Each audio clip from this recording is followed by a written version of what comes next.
परिभाषा का शब्द है। एटमियों का अर्थ है कि जिसको विभाजित नहीं कर सकते। परमाणु शब्द के बारे में बहुत ही लोगों ने अपने अपने मत दिए हैं। भारतीय दार्शनिक महर्षि कणाद ने बताया है कि जो द्रव होता है और द्रव के जब हम टुकड़े करेंगे तो अंत में हमें ऐसा कण प्राप्त होगा जिसको हम परिभाषित या उसको विभाजित नहीं कर सकते। परमाणु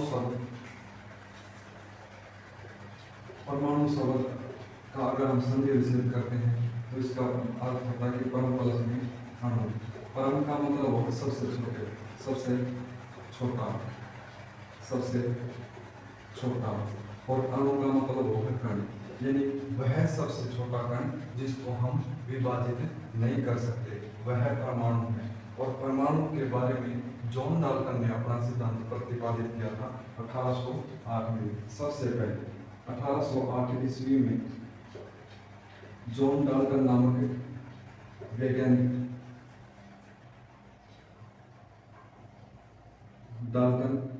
वैज्ञानिक ने अपना जो है परमाणु मॉडल प्रस्तुत किया था। उसने परमाणु के बारे में विभिन्न बातें बताई थी, जिनमें से कि परमाणु वो है पदार्थ के सभी तत्वों का निर्माण कर सकते हैं, जैसे कि O2, ठीक है, इसमें H2O हो गया, CaCO3 हो गया, ठीक है। ये क्या है, हमारे पदार्थ यानी तत्व है। इसमें ये कैल्शियम है, ये कार्बन और ये 3 ऑक्सीजन के अणु हैं, ठीक है। इसके बारे में आप विस्तार से आगे जानेंगे। पहले आपको परमाणु के बारे में बताना चाहिए। देखिए, परमाणु शब्द ग्रीक भाषा के एटम शब्द से बना है, जिसका अर्थ है कि जिसको तोड़ नहीं सकते, ठीक है। और अगर परमाणु शब्द का अगर हम संधि विच्छेद करते हैं तो इसमें से दो चीज निकलेंगे, एक तो परम निकलेगा और एक निकलेगा अणु। परम का मतलब सबसे छोटा, सबसे छोटा, और अणु का मतलब है यानी स्मॉलेस्ट पार्टिकल इन मैटर, ठीक है ना। पदार्थ की सबसे छोटी इकाई क्या कहते हैं, परमाणु कहते हैं। और विभिन्न प्रकार के परमाणुओं से मिलकर किसका निर्माण होता है, पदार्थों का निर्माण होता है, तत्व या फिर द्रव बोलते हैं, ठीक है। ये भिन्न भिन्न प्रकार के होते हैं, ये रासायनिक अभिक्रिया में भाग लेते हैं। फिर देखिए 1808 ईस्वी में, 1808 ईस्वी में जॉन डाल्टन नामक वैज्ञानिक, उन्होंने अपना परमाणु मॉडल प्रस्तुत किया। लेकिन ये तो शुरुआत थी।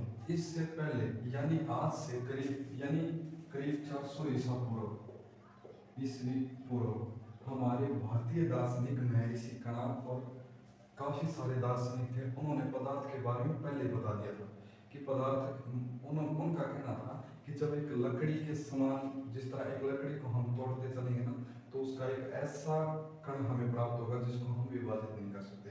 या फिर उनका कहना था कि पदार्थ के कण इस प्रकार होते हैं जैसे कि एक रेत के कण, मिट्टी के कण होते हैं, उसी प्रकार जॉन डाल्टन ने अपना परमाणु मॉडल प्रस्तुत किया था 1808 में। इसमें इसने बताया था कि पदार्थ की सबसे छोटी इकाई क्या है, परमाणु है। पदार्थ की सबसे छोटी इकाई क्या है, परमाणु। और इसका कहना था कि जो है ना, जिस प्रकार के सभी तत्व है, पदार्थ, द्रव्य, ये चीज एक ही है, लेकिन ये किससे मिलकर बने होते हैं, ये बने होते हैं परमाणु से मिलकर बने होते हैं। परमाणु रासायनिक अभिक्रियाओं में भाग लेता है, ठीक है। परमाणु रासायनिक अभिक्रियाओं में भाग लेता है। ये कभी भी स्वतंत्र रूप में नहीं रह सकता। परमाणु कभी भी स्वतंत्र रूप में नहीं रह सकता। अब जॉन डाल्टन से अगर आगे बात करें तो इसी समय जॉन डाल्टन के बाद एंटोनी बोन लेवोजियर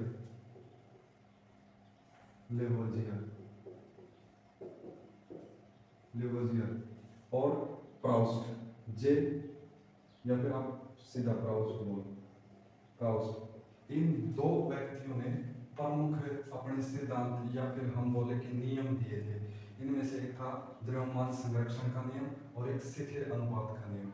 यानी शिथिल अनुपात का नियम क्या है कि जब किसी भी पदार्थ को आप रासायनिक अभिक्रिया के दौरान या फिर कहीं से प्राप्त करोगे या फिर रासायनिक अभिक्रिया के दौरान बढ़ाओगे तो वो क्या करेगा, उस दौरान उसका अनुपात शिथिल रहेगा।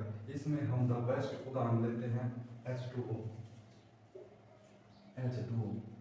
अगर हम देखें तो हाइड्रोजन का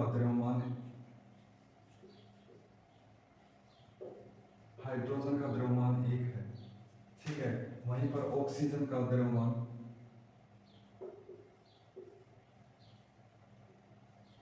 ऑक्सीजन का द्रव्यमान 16 यानी 16 है। और देखिए यहाँ पर हमारे पास 2 हाइड्रोजन है तो ये करेंगे 2 तो 2 यानी हाइड्रोजन का द्रव्यमान कितना हो गया 2। और यहाँ पर 1 ऑक्सीजन है तो ऑक्सीजन का द्रव्यमान कितना हो गया 16। अगर हम इसको ऐसे रखें यानी ऐसे रखें H अनुपात O और यानी 2 अनुपात 16, तो इसको जब सरल अनुपात में बनाएंगे तो क्या रहेगा, ये 1 अनुपात 8 मिलेगा। यानी आप जल कहीं से लो, अगर आप पानी को बनाओगे तो भी 1 अनुपात 8 ही उसका अनुपात रहेगा, या फिर आप जल को वर्षा का पानी लोगे या बारिश का पानी लोगे तो भी क्या रहेगा, ये 1 अनुपात 8 ही रहेगा, ठीक है। इसमें एंटोनी लोवेसियर को क्या कहते हैं, आधुनिक रसायन विज्ञान के पितामह कहते हैं।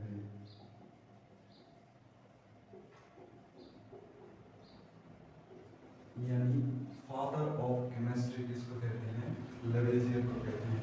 इनका जो शिथिल अनुपात का नियम था वो भी कारगर था। और प्राउस्ट ने दिया था द्रव्यमान संरक्षण का नियम। इन द्रव्यमान अब क्या है कि किसी भी पदार्थ को आप कहीं से प्राप्त करोगे या फिर यानी किसी भी पदार्थ को रासायनिक अभिक्रिया के दौरान अगर बनाया जाएगा या फिर निर्माण किया जाएगा तो उसका द्रव्यमान आप कहीं पर भी लेकर जाओ उसको समान मिलेगा। यानी मैं ऑक्सीजन का द्रव्यमान मेरे पास 16 है तो ऑक्सीजन का द्रव्यमान हमेशा ही कितना रहेगा, 16 रहेगा। हाइड्रोजन का 1 है तो हाइड्रोजन का 1 रहेगा, हीलियम का 2 है तो हीलियम का 2 ही रहेगा, लिथियम का 3 है तो लिथियम 3 नंबर पे यानी परमाणु क्रमांक 3 है और लिथियम का द्रव्यमान रहेगा 6, ठीक है। आगे आएगा बेरिलियम आएगा, बोरॉन आएगा, कार्बन है, कार्बन, ऑक्सीजन, नाइट्रोजन आदि प्रकार के क्या है तत्व है। फिर इससे आगे चले, ठीक है, इतना समझ में आया। अगर हम बात करें परमाणु के पास एक नाभिक होता है, इसमें एक होता है न्यूट्रॉन और एक होता है प्रोटॉन। प्रोटॉन पर आवेश होता है पॉजिटिव, यानी ये रहेगा धनायन, और न्यूट्रॉन पर चार्ज रहेगा उदासीन, और इसके बाहर को चक्कर लगाते हैं इलेक्ट्रॉन। चलो, इलेक्ट्रॉन जिस पर नेगेटिव चार्ज रहेगा।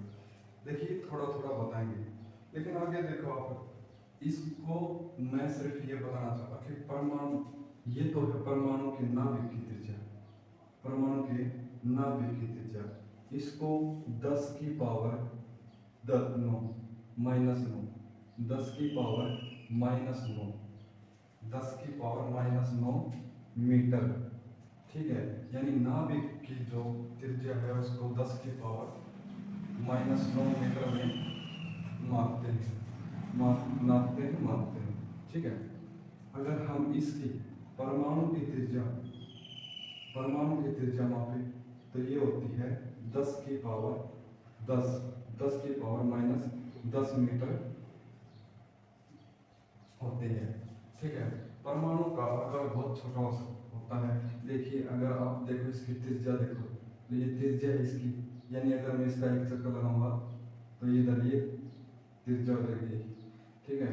और 10 की पावर -10 मीटर क्या होती है, परमाणु की त्रिज्या होती है, ठीक है ना। चलो आगे देखिए,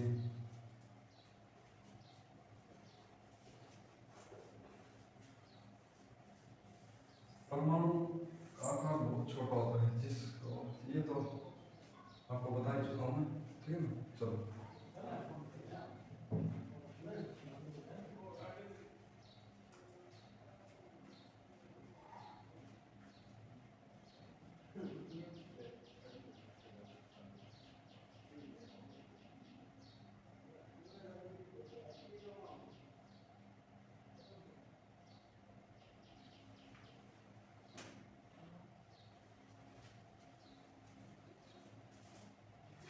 बात आई तत्वों के नामकरण की, तो तत्वों का नामकरण ग्रीक भाषा के, या फिर आप देखो किसी भी तत्व का नाम, यानी कि सोना है, चांदी है, तांबा है, लोहा है, उसके कि वैज्ञानिकों ने कहा कि इसके न क्या है, शुरुआत के 2 अक्षर ले लेते हैं, शुरुआत के 2 अक्षर ले लेते हैं, जैसे कि आयरन। ठीक है, आयरन। अगर वैज्ञानिकों ने क्या कहा कि हम आयरन के 2 आगे के अक्षर ले लेंगे तो क्या बन जाएगा, ये आयरन का प्रतीक बन जाएगा, प्रतीक। लेकिन ये आयरन होता है ना लोहा, यह भी क्या है, ग्रीक भाषा के फेरम शब्द से ही बना। किससे बना है, फेरम, फेरम, फेरम, फेरम। और यहाँ पर ये अगर आप आयरन का प्रतीक देखोगे तो लोहे का प्रतीक होता है Fe। ठीक है, सोडियम, सोडियम होता है सोडियम। ठीक है, सोडियम सबसे क्रियाशील धातु, सबसे क्रियाशील धातु। लेकिन इसका क्या होता है, Na होता है। तो ये किससे बना है, नेट्रियम से बना है, नेट्रियम, नेट्रियम से बना है। यानी वैज्ञानिकों ने क्या कहा कि पहला अक्षर क्या है, बड़ा, और दूसरा वाला क्या रहेगा, छोटा, वो क्या कहलाएंगे, तत्व कहलाएंगे। लेकिन जब दोनों अक्षर बड़े हो जाएंगे तो वो क्या हो जाएंगे, यौगिक बन जाएंगे। क्या बन जाएंगे, यौगिक। ठीक है, यानी ये बात रही तत्वों का निर्माण। और तत्वों का निर्माण नामकरण करती है IUPAC, international union of and pure applied chemistry. ये क्या है, इनका नामकरण करती है। ठीक है, और आप देखोगे अगर मैं हाइड्रोजन, तो हाइड्रोजन का अगर मैं परमाणु द्रव्यमान देखूं तो कितना होता है, 1 होता है। और इसके आगे होता है 1, क्या लगाते हैं, U लगाते हैं। यानी ये इंटरनेशनल जो यूनियन है जो इसका पदार्थ का नामकरण करती है, तो ये यूनिफाइड इन्हीं की देन है। यानी ये क्या कहते हैं, हम किससे व्यक्त करेंगे इसको, यूनिफाइड से। क्योंकि यूनिफाइड से पहले, यानी इससे पहले AMU से प्रदर्शित किया जाता था। इसका मतलब है atomic mass unit, atomic mass unit. ठीक है, तो IPUC की फुल फॉर्म देखेंगे तो इंटरनेशनल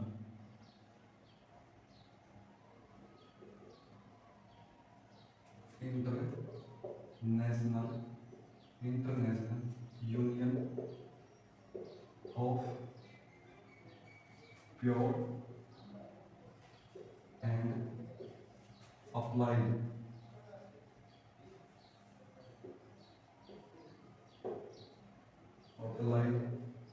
केमिस्ट्री,